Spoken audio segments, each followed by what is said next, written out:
আসসালামু আলাইকুম।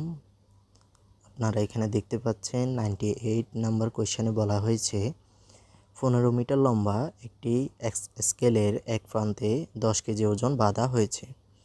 একই প্রান্ত থেকে স্কেলের দৈর্ঘ্যের 3:2 অনুপাতে একটি প্যারেক লাগানো আছে। অপর প্রান্তে কত কেজি ওজন দিলে স্কেলের ভারসাম্য থাকবে? তো এখানে নোট করার বিষয় হচ্ছে একই প্রান্ত থেকে, তার মানে 15 মিটার স্কেলটির যেই প্রান্তে 10 কেজি ওজন বাঁধা হয়েছে সেই প্রান্ত থেকে স্কেলের 3:2 অনুপাতে ভাগ করা হয়েছে। তো আমরা 15কে 3:2 অনুপাতে ভাগ করলে আমরা পাবো এক প্রান্তে হচ্ছে আমাদের 3 + 2 মানে 5। তাহলে 5 দিয়ে যদি আমরা 15কে ভাগ করি তাহলে এক ভাগের দৈর্ঘ্য আসবে হচ্ছে 3 করে। তার মানে ওই যেদিকে 3 অনুপাতে ভাগ করা হয়েছে ওইদিকে হবে দৈর্ঘ্য 9, আর যেদিকে 2 অনুপাতে ভাগ করা হয়েছে ওইদিকে দৈর্ঘ্য হবে 6।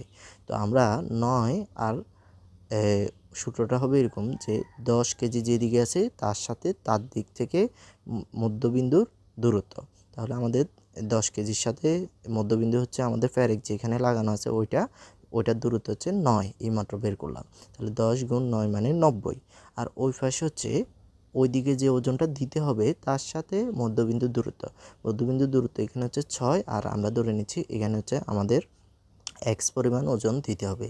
তো তাহলে আমরা যদি হিসাব করি 6 × x মানে 6x = 10 × 9 মানে 90। 90কে আমরা 6x পেলাম, 90 = 6x। তাহলে এখান থেকে x এর মান বের করতে হলে 6 দিয়ে 90কে ভাগ করতে হবে। তাহলে আমরা 6 দিয়ে যদি 90কে ভাগ করি তাহলে 6 15 90। তাহলে আমাদের এখানে হচ্ছে ছোট গ যেটা আমাদের 15, এটা আমাদের আনসার। খুবই একটা সহজ অঙ্ক ছিল। ধন্যবাদ।